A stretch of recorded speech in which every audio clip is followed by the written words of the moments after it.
Hello दोस्तों, मेरे channel में आप सभी का फिर से स्वागत है। तो दोस्तों, आज हम इस वीडियो में जानेंगे कि श्रावण सोमवार क्यों किया जाता है और इसकी कथा क्या है। तो आइए इस स्टोरी में आप बने रहिए। तो दोस्तों, माना जाता है कि श्रावण सोमवार की कथा के अनुसार अमरपुर नगर में एक धनी व्यापारी रहता था।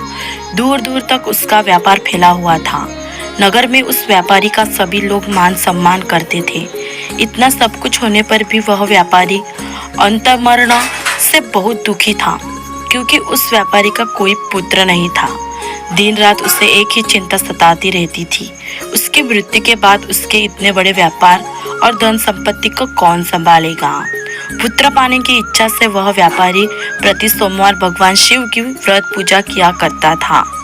सायंकाल को व्यापारी शिव मंदिर में जाकर भगवान शिव के सामने घी का दीपक जलाया करता था। उस व्यापारी की भक्ति देखकर एक दिन पार्वती ने भगवान शिव से कहा, हे प्राणनाथ, यह व्यापारी आपका सच्चा भक्त है। कितने दिनों से यह सोमवार का व्रत और पूजा नियमित कर रहा है। भगवान, आप इस व्यापारी को मनोकामना अवश्य पूर्ण करें। भगवान शिव ने मुस्कुराते हुए कहा, हे पार्वती, इस संसार में सबको उसके कर्म के अनुसार फल की प्राप्ति होती है। प्राणी जैसा कर्म करते हैं उसे वैसा ही फल प्राप्त होता है। इसके बावजूद पार्वती नहीं मानी। उन्होंने आग्रह करते हुए कहा, नहीं प्राणनाथ, आपको इस व्यापारी की इच्छा पूरी करनी ही पड़ेगी। यह आपका अनन्य भक्त है। प्रति सोमवार आपका विविध व्रत रखना है और पूजा अर्चना के बाद आपको भोग लगाकर समय भोजन ग्रहण करता है। आपको इसे पुत्र प्राप्ति वरदान देना ही होगा। पार्वती का इतना आग्रह देखकर शिव भगवान ने कहा, तुम्हारे आग्रह पर मैं इस व्यापारी को पुत्र प्राप्ति वरदान देता हूँ, लेकिन इसका पुत्र 16 वर्ष के अधिक जीवित नहीं रहेगा। उस रात भगवान शिव ने स्वप्न में उस व्यापारी को दर्शन देकर उसे पुत्र की प्राप्ति का वरदान दिया और उसके पुत्र के 16वें वर्ष तक जीवित रहने की बात भी बताई। भगवान के वरदान से व्यापारी खुशी तो हुई, लेकिन पुत्र के अपार ही चिंता की उसे खुशी को नष्ट कर दिया। व्यापारी पहले की तरह सोमवार का विविध व्रत करता रहता। कुछ महीने पश्चाताप उसके घर अति सुंदर पुत्र उत्पन्न हुआ। पुत्र जन्म से व्यापारी के घर में खुशियां भर गई। बहुत धूमधाम से पुत्र जन्म का समारोह मनाया गया। व्यापारी को पुत्र जन्म की अधिक खुशी नहीं हुई, क्योंकि उसे पुत्र की अल्प आयु के रहस्य का पता था। यह रहस्य घर में किसी को नहीं मालूम था। विद्वान ब्राह्मणों ने उसे पुत्र का नाम अमर रखा। तब अमर 12 वर्ष का हुआ तो शिक्षा के लिए उसे वाराणसी भेजने का निश्चय हुआ। व्यापारी ने अमर के मामा दीपचंद को बुलाया और कहा कि अमर को शिक्षा प्राप्त करने के लिए वाराणसी छोड़ आओ। अमर अपने मामा के साथ शिक्षा प्राप्त करने के लिए चल दिया।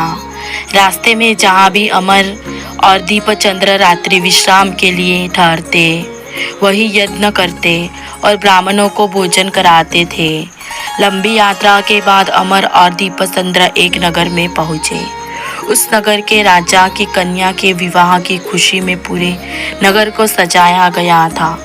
निश्चित समय पर बारात आ गई, लेकिन वर पिता अपने बेटे के एक आंख से काने होने के कारण बहुत चिंतित था। उसे इस बात का भय सता रहा था कि राजा को इस बात का पता चलने पर कहीं वह विवाह से इनकार न कर दे, इससे उसकी बदनामी होगी। वर के पिता ने अमर को देखा तो उसके मस्तिष्क एक विचार आया। उसने सोचा, क्यों न इसे लड़की को दूल्हा बनाकर राजकुमारी से विवाह करा दूं। विवाह के बाद इसको धन देकर विदा करा दूंगा और राजकुमारी को अपने नगर में ले जाऊंगा। वर के पिता ने इस संबंध में अमर और दीपचंद्र से बात की। दीपचंद्र ने धन मिलते ही लालच में वर के पिता की बात स्वीकार कर ली। अमर को दूल्हे के वस्त्र पहनाकर राजकुमारी चंद्रिका से विवाह करा दिया गया। राजा ने बहुत साधन देकर राजकुमारी को विदा किया। अमर जब लौट रहा था तो सच नहीं छिपा सका और उसने राजकुमारी को ओढ़नी पर लिख दिया, राजकुमारी चंद्रिका, तुम्हारा विवाह तो मेरे साथ हुआ था। मैं तो वाराणसी में शिक्षा प्राप्त करने जा रहा हूँ। अब तुम्हें जीव नलयुग की पत्नी बनाना पड़ेगा। वह कान्हा है। जब राजकुमारी ने अपने ओढ़नी पर लिखा हुआ पढ़ा तो उसने काने लड़के के साथ जाने से इनकार कर दिया। राजा ने सब बात जाकर राजकुमारी के महल में रख लिया। उधर अमर अपने माँ बाप दीपचंद्र के साथ वाराणसी पहुंच गया। अमर ने गुरुकुल में पढ़ना शुरू कर दिया। जब अमर की आयु 16 वर्ष पूरी हुई तो उन्होंने एक यज्ञ किया। यज्ञ की समाप्ति पर ब्राह्मणों को भोजन कराया गया और खूब अन्न वस्त्र दान किए। रात को अमर अपने शयन कक्ष में सो गया। शिव के वरदान के अनुसार शयनावस्था में ही अमर के प्राण परूप उठ गए। सूर्योदय पर मामा अमर को मृत देखकर रोने पीटने लगा। आसपास के लोग भी एकत्र होकर दुख प्रकट करने लगे। मामा के रोने विलाप करने के स्वर समीप से गुजरते हुए भगवान शिव और माता पार्वती ने भी सुने। पार्वती ने भगवान से कहा, प्राणनाथ, मुझसे इसके रोने के स्वर सहन नहीं हो रहे हैं। आप इस व्यक्ति के कष्ट अवश्य दूर करें। भगवान शिव ने पार्वती जी के साथ अदृश्य रूप में समीप जाकर अमर को देखा तो पार्वती जी से बोली, पार्वती, यह तो उस व्यापारी का पुत्र है। मैंने इसे 16 वर्ष की आयु का वरदान दिया था। इसकी आयु तो पूरी हो गई।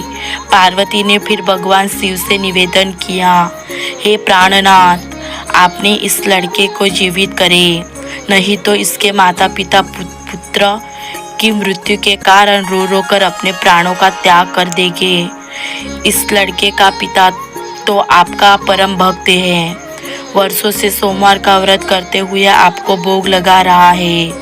पार्वती के आग्रह करने पर भगवान शिव ने उस लड़के को जीवित होने का वरदान दिया और कुछ पल में वह जीवित होकर उठ बैठा।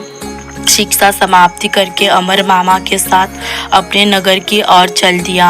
दोनों चलते हुए उसी नगर में पहुँचे जहाँ अमर का विवाह हुआ था। उस नगर में भी अमर ने यज्ञ का आयोजन किया।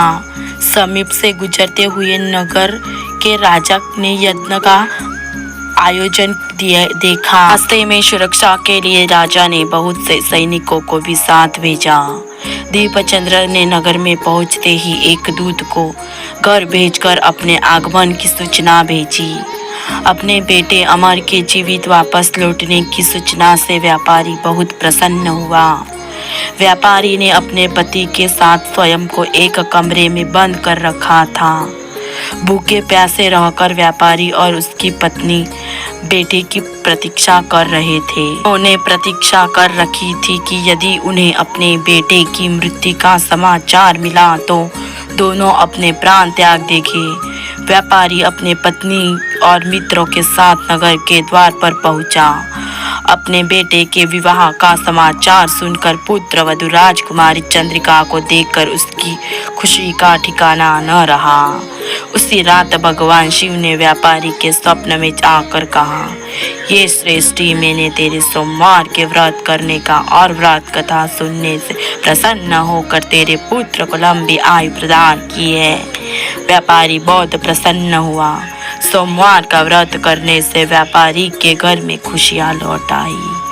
शास्त्रों में लिखा है कि जो स्त्री पुरुष सोमवार का व्रत विधि व्रत करते हैं और व्रत कथा सुनते हैं उसकी सभी इच्छाएं पूरी होती है।